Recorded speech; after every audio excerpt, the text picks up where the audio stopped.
all of the material you're about to see is original, and by dint of it being broadcast, it is published and it is copyrighted, so get your cotton picking fingers off of it. Okay, I'm Jeff with one F, because I give an F. That's a scatological way of saying I care. I care about a lot of things. Someone's got to care in this crazy, weird, wacky world we live in. I care, for example, about the Me Too movement. Me three ladies. I care. And I've long respected women as individuals, but ladies, this is a two-way street. This respect must be two-way. So I want to stop you all right now from mentally undressing me. Please stop. It's embarrassing. I know you've heard I wear a leopard thong and I have a viral six-pack, but please stop. Or just get it out of your system. Okay, smoke them if you got them. I try not to care about being old.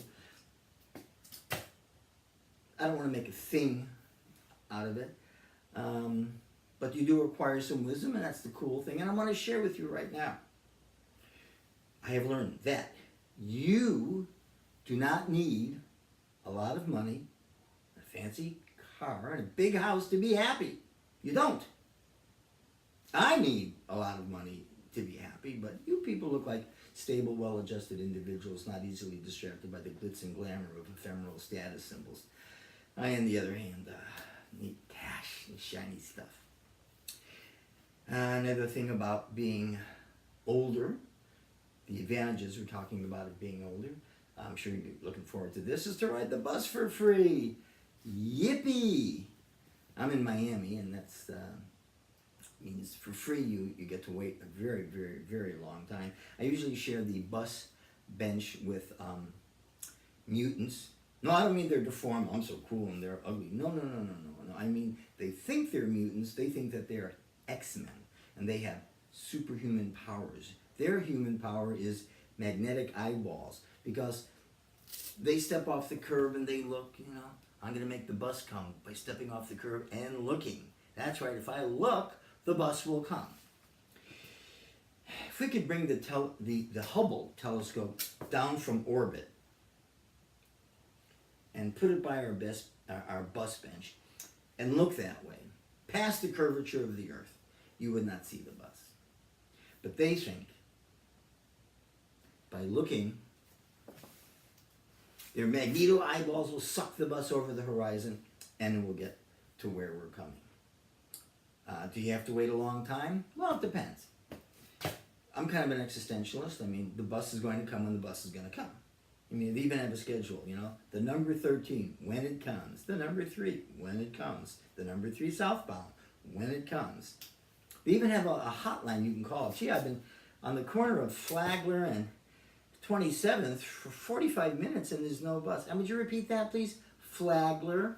Are you on the north side of the street or the south side? I'm on the south side. I'm going east. Oh, thank you for waiting, sir. I have the schedule right in front of me. The bus will come when the bus will come.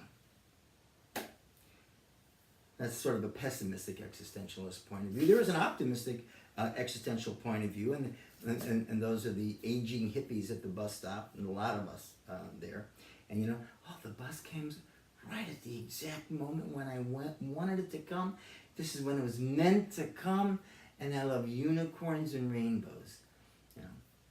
So I'm old, and I'm trying to take advantage of this as much as I possibly can. Milk it for all it's worth. You can go to the movies for a big discounted price, but I've been doing that for 30 years. Kids at the theater, they don't care. They're 16. It's not like they're stockholders in this movie theater chain. You just walk up and say, "Senior citizen," they're not even looking at you. A 20-year-old could do it. Oh yeah, hey, they're hitting on this girl. Next summer hitting on the girl selling popcorn. And they just, yeah, here's your ticket. What do they care? 16-year-olds are great because they just don't care about that kind of stuff. It's not so great when they're in your classroom. I was a teacher for many years, and as my fellow teachers will tell you, if you know anyone who's been a teacher, we have a code word for teenager, and that's idiot. Just incredibly, just not connected. They're all just, their hormones have dragged their intelligence, out their ears, and they're just gone. The really painful part of all this is that I'm going to be in like a Walmart, a Kmart, some mart, and I hear a voice, Mr. Beal. That's my last name, Beal. Mr. Beal. Ugh. And I already know I'm going to turn around, I'm going to look at some person who's not maybe a kid anymore, they're an adolescent or maybe older, and I'm not going to recognize them. I wouldn't recognize them like a week after class, you know, and I have no idea what their name is. Zero idea. You know, so I just like turn around and go, hey, you, how you doing? Hey, look at you. How you doing? Uh-huh. Of course, this problem has been getting a little worse because now, like, I hear my kids say, you know, hi, Dad. And I turn around and go, hey, look at you. Hey, how you doing? Okay, so as old as I am, though, I do like some of the modern things that we have. I love to Google stuff. Well, I used to love to Google stuff, but it got to the point where everything I wanted to look up, like who invented that? Who's the first culture to do that? When did this come about? Everything is either the ancient Greeks or the ancient Romans, you know? Now, who were the first people to floss? The first people to drag crude lengths of linen between their teeth were the ancient Greeks, you know? Who first sold beer, you know? Beer was first sold at the Roman Colosseum in 300 BC, you know? And it got to the point where if I want to know, like, how something came to be, I just flip a coin. Heads, Romans, tails, Greeks. But how do the modern Romans and the modern Greeks feel? I mean, the Greeks, God, they gave us so much. They gave us democracy, mathematics, the start of the medical sciences, and now baklava. I mean, you know, it must be a real come down, you know. And you know, how about the ancient Romans? You know, public waterworks, organized education, roads, so many things, you know. And now trendy purses. And I can imagine they're just like standing there thinking, we used to rule the known world.